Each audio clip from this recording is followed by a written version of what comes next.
Манас районунда капуста бышты. Менин колумда турган капусталар мына ушул жерге 3-мартта отургузулган экен. Дыйкандар эртелеп аракет көрүп бүгүнкү күндө түшүм жыйнала баштады. Мына ушул капустанын килограммы бүгүнкү күндө 40 сомдон сатылып жатат. Капустанын бул сорту заказ деп аталат. Ал 75 күндө бышып жетилет. Анын эрте бышкан себеби уруктары теплицага 15 январда себилип, март айынын 3-үндө чарбакка олтургузулган. Алмазбек Абдыразаковдун эртелеп көргөн эмгегинин акыбети кайтып, азыр капустанын түшүмүн жыйнап жаткан учуру. Аларды райондун ичиндеги эле базарларда жана коңшу Жамбыл облусуна өткөрүп жатат. Үстүнө агроволокно жаап менет кылдык эле, мына буюрса менетке жетип атабыз. Эми ушул объемду чоңойтобуз деп, айыл башы Абдикер байкебиз, Мукталы байкебиз багарадан беребиз дейт жер. Алла буюрса багарадан алып, скважина казып, баары жакшы ойлор бар буюрса. Ушул эле 15 соттук, 20 соттук для начала кылып атабыз. Калган поледе да башка нерселер бар. Буну эми бир 7-8 жыл, 10 жылда бир ушундай быйылкыдай бир жакшы баа келет. Башка кылган расходторду ушу бир жылда жаап кетет өзү. Жылда минет кыла берсең, Алла таалам өзү колдойт деген ушул да. Бул 4 килограммга чейин болот. 2 килограмм болот, 3 килограмм болот, багышыңа жараша. Бул өзү биогумуста өстүрүлгөн. Натуральный, таза. Алмаз Абдыразаков менен Керайбек Кыргызбаев биргелешип эгишкен. 15 соттук жерден эле 7 тоннага чейин түшүм алабыз дейт дыйкандар. Быйыл башка жылдардан айырмаланып, анын баасы болуп көрбөгөндөй жогору бааланууда. 1 килограммы 40 сомдон сатылууда. Капустанын түшүмү жыйналып бүткөн соң, ушул эле чакан чарбагында помидор менен перецти олтургузушуп, экинчи түшүм жыйнап алууга үлгүрүшөт. Муну менен дыйкандар чакан чарбактан деле мол түшүм алып, жакшы киреше алууга болорун далилдеп коюшту. Бир жылда 2 урожай алса болот.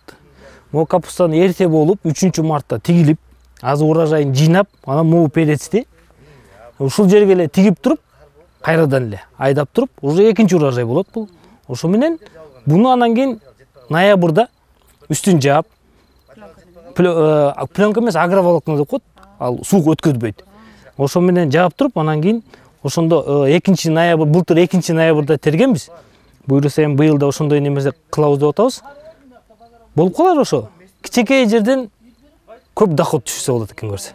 Ошонун башын 60 сомдон килограммын перецтин.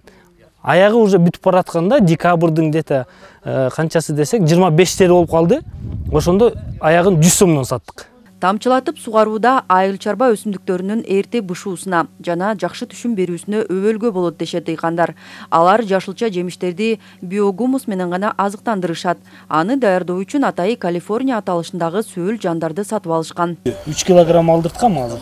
Монун баарын жегенге уже. Бул жерге жакшы экен. Анан буда, например, селитрада калий, например, калиели болсо, буда калийда бардык нерсенин бардыгы ушуда бар экен. Буну бир бересиң болду, ошол менен унтасың да. Жакшы нерсе болот. Биз химическийди бериш үчүн селитраны беришибиз керек, мочевинаны беришибиз керек, карбамидти, амофоз беришибиз керек. Ошонун баары, анын баары акча биринчиден. Анан кийин ал химия жерди өлтүрөт экен. Дыйкандар өстүргөн азыктар экологиялык жактан таза болуп саналат. Мындан улам бул айыл чарба азыктарына болгон талап жогору. Покровка айыл аймагында быйылкы жылда 678 гектар жерге жашылча жемиштер олтургузулган. Бул туурасында айыл өкмөт башчысы Мукталы Дүйшүбаев билдирди. Сатып өткөргөндө бизде бага күзүндө ошо жеринен берүүгө туура келет да. Ошо калемпирибиз болобу, башка сабизибиз, пиязыбыз болобу, свердлов менен, түмендер менен, неме ошолор менен өздөрү келишим келип, өздөрү КАМАЗ менен алып кетишет көбүнчө. Аталган райондо өстүрүлгөн жашылча жемиштерди сатып өткөрүүдө маселе жаралбайт. Анткени алар коңшу Жамбыл облусу менен тыгыз кызматташтыкта иштешет. Ал эми болгар калемпирин келишимдин негизинде жыл сайын Россия мамлекетине экспортко чыгат. Рахатбек Шелиева, Бексултан Рахатбек уулу, Эркинай Жумабекова, Манас району.